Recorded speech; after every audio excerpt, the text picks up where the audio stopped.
Hello students, मैं अनीता त्रिपाठी स्वागत करती हूँ आपका आपके अपने YouTube channel each one teach one में।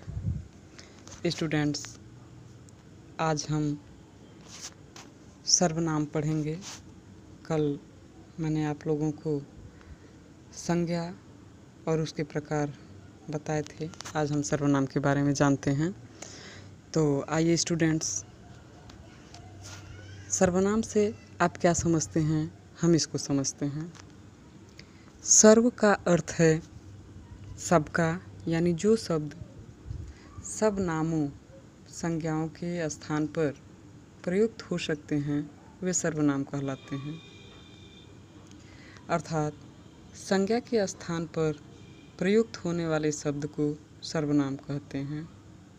जैसे मैं, हम, तुम, वह, यह, आप, कौन, कोई इत्यादि शब्द। सर्वनाम के भेद। सर्वनाम के 6 भेद होते हैं।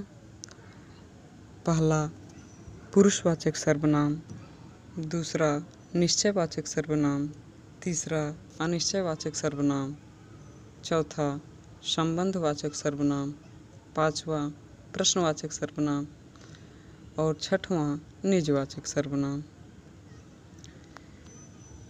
अब पहले सर्वनाम को, जो पुरुषवाचक सर्वनाम है, उसे हम विस्तृत तरीके से जानते हैं।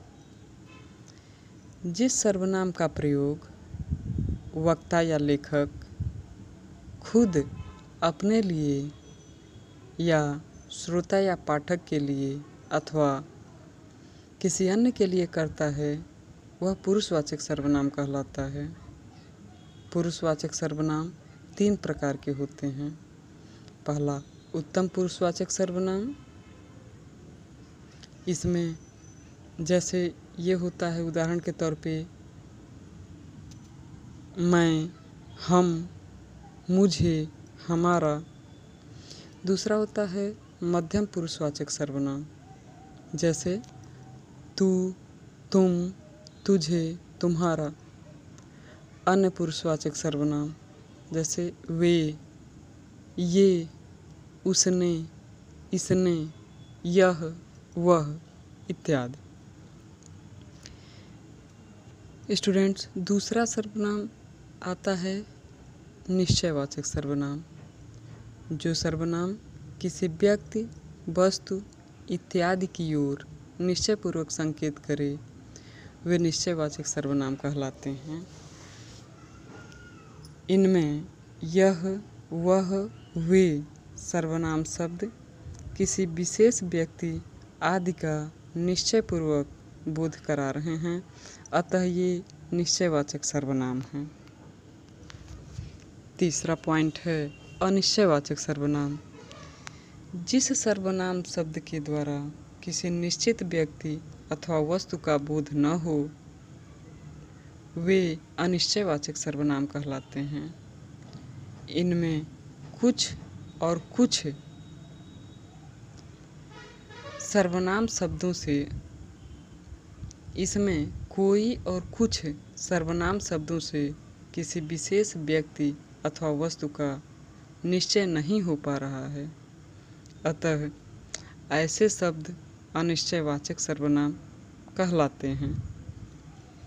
चौथा है संबंधवाचक सर्वनाम।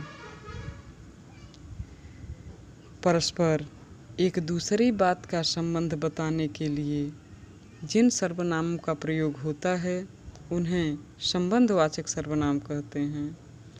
इनमें जो, वह, जिसकी, उसकी, जैसा, वैसा ये दो शब्द परस्पर संबंध बोध करा रहे हैं, यानी कि ये एक शब्द दूसरे शब्द से जुड़ा हुआ होता है। ऐसे शब्द संबंधवाचक सर्वनाम कहलाते हैं। पांचवा है प्रश्नवाचक सर्वनाम। इसमें प्रश्न पूछा जाता है, जैसा कि नाम से ही स्पष्ट है। जो सर्वनाम संज्ञा शब्दों के स्थान पर आते तो हैं लेकिन वाक्य को प्रश्नवाचक भी बनाते हैं वे प्रश्नवाचक सर्वनाम कहलाते हैं। उदाहरण के तौर पे कौन, कैसे, क्या इत्यादि।